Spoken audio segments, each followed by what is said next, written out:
Deməli, çox vacib bir dərs olan overlap haqqında danışacağam bu dərsdə.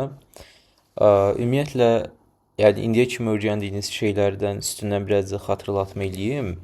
Deməli, birinci overlap'in nə olduğunu haqqında danışaq. Deməli, overlap odur ki, müxtəlif günlərin vacib zonalarının təsadüfən üst-üstə düşməsi. Yəni random marketdə müxtəlif günün iki vacib, iki və daha çox zonasının üst-üstə düşməsinə overlap'dir. Overlap'in sözünün elə mənasının özü onsuz da elə üst-üstə düşmə deməkdir. Bu zonalar eyni şey də ola bilər, fərqli şeylər də ola bilər. Yəni sadəcə vacib hesab edilsin. Vacib zonalar bunlardır. Biznes zonaları, əvvəlki dərsdən bilirsiniz. Əvvəlki dərsdə hansısa var idi biznes zonaları? Value area high, value area low və point of control. Və bir də normal paylanma zonalar, yəni yüksək həcmli zonalar. Bunların birinin, yəni ikisi ola bilsin ki, eyni üst-üstə düşsün. Yəni value area high ilə value area high üst-üstə düşsün. Və yaxud da burada nə görürsünüz? İki dənə normal paylanma zonası üst-üstə düşür. İki normal paylanma zonasının üst-üstə düşməsi onların biznes zonalarının da üst-üstə düşməsi deməkdir. Yəni başqa bir deyişlə, baxın bu yuxarı hissələrin üst-üstə düşməsi deməkdir. Bu da eyni zamanda həmin bu zonanın çox güclü olduğunu və qiymətin bunun üstünə çıxanda sürətlə aşağı qayıda bilmə potensialının çox olduğu. Yəni failed auction olsa bu daha güclü bir zona kimi hesab olunacaq. Çünki artıq iki dənə biznes zonası burada birbaşa üst-üstə düşüb. Bundan aşağıdakı bu zona. Və sonra məsələn ola bilər ki, əvvəlki günün value area low ilə hazırda davam edən günün point of control üst-üstə düşsün. Bu zamanda eyni zamanda baxın burada qeyd etdiyim həmin bu zona çox güclü olur. Yəni bunların üst-üstə düşmüş olan zona. Buradakı bu qara xəttlə göstərdiyim. Ondan sonra nə ola bilər? Məsələn, bunlar random atıram, başqa variantlar da ola bilər. Value area low-la value area low üst-üstə düşər, POC üst-üstə düşə bilər. Burada görürsünüz, value area low-la value area high üst-üstə düşür. Bu zona çox vacib bir zona olur. Məsəl üçün deyək ki, qiymət bu yerə gələndə bura toxunub da, məsəl üçün bu hissələrdə qərar vermək üçün çox yaxşı bir yer olur ki, məsələn, short imkanım ola bilər, yaxud da long imkanım ola bilər. Hər ikisində bu zona güclü olduğuna görə hədəf kimi götürmək ola bilər, aşağıdan və yuxarıdan. Hər nəysə, yəni çox şey saya bilərik. Güclü olması onu çox anlamda istifadə etmək ola bilər. Məsələn, bu hissəyə baxın, burada nədir? Burada yuxarı sərhəd biznes zonası buralardır. Bu zonanın isə aşağı sərhəd biznes zonaları buralardır. Bunların üst-üstə düşməsi, yəni bir əvvəlki günün məsələn yuxarı sərhədi ilə hal-hazırda davam edən günün aşağı sərhədinin üst-üstə düşməsi. Bu da eyni zamanda həmin yerin çox güclü olduğu deməkdir. Qiymətin həmin yerlərə daha tez-tez gələ bilməsi, yəni və yaxud da daha hədəf kimi istifadə edə bilməyimiz. Əgər qiymət oraya yaxın olsa, yəni ümumiyyətlə kontekstdə anlam qazandırmaq üçün vacibdir. Məsələn, deyək ki, qiymət hal-hazırda deyək ki, buradadır. Qiymət bu overlap-ə gəlir. Bu hissəyə çatanda bu hissədə satıcılar absorb olunur və balaca bir long scalp-ını daha güvənlə götürə bilirik. Məsələn, çünki həm overlap zonadadır, həm də absorption overlap zonada olub. Məsələn dedim. Və yaxud da məsələn multi-sessiyalar overlap ola bilər. Belə məsələn bir gün belə, ikinci gün və yaxud da üçüncü gün. 3 gündə günlər üst-üstə düşməsi bu həmin zonaların üst-üstə düşməsi deməkdir. Məsəl üçün deyək ki, qiymət buradadır. Həmin yeri daha yüksək ehtimalla hədəfləyə bilirsiniz bu zonanı. Çünki həmin zonalar buradakı normal paylama zonaları üst-üstə düşüb və normal paylama zonalarının üst-üstə düşməsi eyni zamanda bir növ biznes zonalarında üst-üstə düşməsi deməkdir. Yəni güvən verən biri eyni zamanda anlayışdır. Bu overlap məsələsi çox vacib bir anlayışdır. Yəni bir kontekstinizdə böyük anlam ifadə edəcək. Priority deyilən şeylər var. Yəni ki, əgər ki, hərrac məsələsində, qiymətin hərrac məntiqində daha son zamanlarda baş verilmiş hərrac daha böyük əhəmiyyətli olduğu kimi, eyni zamanda overlap də bir başqa prioritydə, bir başqa əhəmiyyət daşıyan şeydir. Məsələn, deyək ki, iki dənə zona, məsəl üçün belə overlap eləyib, bura çox güclü sayılır artıq. Məsəl üçün qiymət hələ də aşağıdadır. Bunların sərhədi üst-üstə düşən overlap'in aşağı sərhədi. Yəni bu 2 dənə yüksək həcmli günün aşağı sərhəd biznes zonasını çox rahatlıqla yüksək ehtimallı hədəf kimi götürə bilərsiniz. Çünki bura çatandan sonra failed auction, yəni bu zona qəbul olunmaya bilər və geriyə qayıda bilər. Amma oraya qədər hansısa tapdığınız, məsələn, gördüyünüz bir long imkanını yaxşıca, balaca bir olsa dəyərləndirə bilərsiniz. Belə bir ideya qazandıra bilər sizə.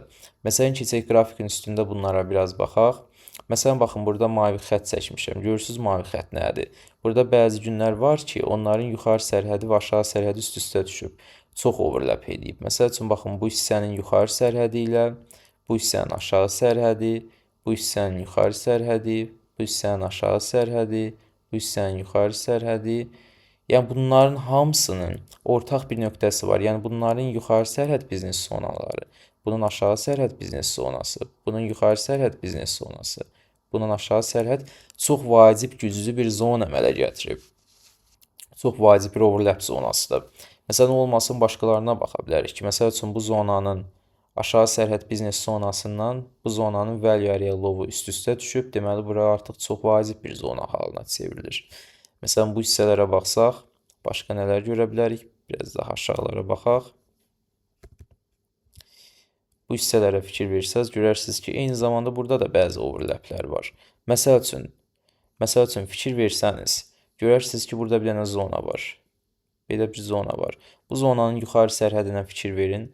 Bu zonanın yuxarı sərhədi özündən əvvəlki günün point of control ilə üst-üstə düşür. Bu da eyni zamanda özündən sonraki günün value area low ilə üst-üstə düşür. Çox vacib bir zonadır. Böyüdəndə həmin zona, məsələn, xətt atanda, belə məsəl üçün, bir də bunları silək.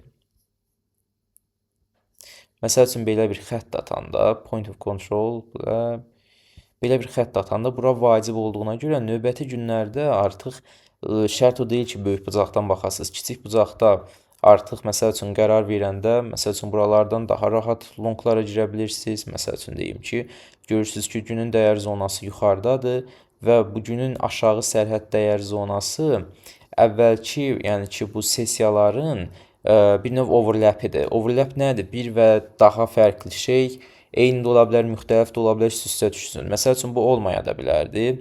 Sadəcə bunun yuxarı sərhədi ilə biznes zonasının, yəni normal paylanma var, dağın sonu birə başa düşür. Bunun isə point of controlun üst-üstə düşməsi bir overlap anlayışıdır və hazırda baxdığımız gündə bu hissələrdə keyfiyyətli long imkanlarına yaxşı şərait yaradır. Çünki eyni zamanda günün dəyər zonası da yuxarıdadır. Günün dəyər zonasının aşağı sərhədindədir. Qiymətdə lonqa giriləcək ən ideal bölgədir və ən ideal bölgə olduğu kimi həmin ideal bölgə də overlap bölgəsidir. Yəni həm günün ideal zonasıdır, həm də ki həmin zona gözəl bir overlap zonasıdır və hədəf ara kimi götürülə bilər. Məsələn, hədəfə baxsaq, ya məsələn həmin gündə balaca bir scalp götürülə bilər, daha yüksək win rate olsun və yaxud da eyni zamanda fikir versəniz, baxın, bu zona var. Bunun yuxarı sərhəd biznes zonasından. Burada bir dənə balaca yenə normal paylanma var. Bunun yuxarı sərhədi, baxın, bu hissələr hamısı overlap eləyir. Baxın, bu zona hamısı overlap eləyir. Bir daha silib göstərim. Baxın, düz buradan qoyanda fikir verin, bu hissələr. Yəni, buradakı belə bu həcm şişkinliyinin, eyni zamanda buradakı həcm şişkinliyinin və yaxud da hərrac zonasının daha professional dildə desək, daha xoşa gələn desək, qəbullanma zonası da deyə bilərik. Bunun biznes zonası, bir növ buradakı normal paylanmanın biznes zonası, yəni bitdiyi yer. Biznes zonası dərsindən izah eləmişəm. Overlap eləyib və eyni zamanda yenə ideal bir bölgədir. Məsələn, burada baş verə biləcək şortlarda, aşağıya doğru olan şortlarda ideal anlam qazandırır. Çünki niyə? Birincisi, günün yuxarı sərhədindədir qiymət, şort üçün ən ideal zonadır. Yəni, günün normal paylanmasının, günün, məsələn, əsas dəyər zonasının kənar sərhədləri. Əməliyyata girmək üçün ən ideal yerlər demişdik. Point of controllar ən az ehtimallı yerlərdir, çünki qiymət orada qərarsız olur. Hər tərəfə özünü ata bilər. Ona görə yüksək həcmin kənarları ən yaxşı yerlər olur. Və yüksək həcmin kənarı eyni zamanda əvvəlki sessiya ilə də, məsələn, əvvəlki sessiyalardan hansısa bir overlaplə üst-üstə düşürsə, bu ehtimalı daha da artırır. Bu güvəni daha da artırır ki, məsəl üçün, siz burada potensial şortu bu zonada, məsəl üçün, belə ola bilər və yaxud da daha yüksək ehtimal, indi 30 dəqiqəlik qrafikdə baxdığımızı nəzərə alın, kiçildəndə daha ideal giriş yerləri görmək olar. Ola bilər ki, absorptiondan və s. ya nəsə daha yaxşı güvənlə girmək olar. Yəni belə, overlap dərsindən bu qədər. Yəni çox vacib bir dərs idi. Ümid edirəm ki, izahı tam sıxışdıra bildim, tam başa düşdünüz bu overlap məsələsini. Yəni qısası yadınızda saxlayın. Əvvəlki günlərin əsas burada 5 dənə vacib zona yazmışam. Bunların üst-üstə düşməsi. Məsələn, biznes zonası ilə biznes zonası, value area high ilə value area high və yaxud da qarşı ola bilər. Value area high ilə point of control, value area low ilə biznes zonası. Yəni belə, aşağı sərhəd biznes zonasından yuxarı sərhəd biznes zonası. Bu da eyni zamanda vacibliyin, yəni qiyməti üçün oranın çox vacib, qərar verici bir hissə olduğunun göstərgəsidir. Belə, bu dərsdən bu qədər, növbəti dərslərdə görüşərik.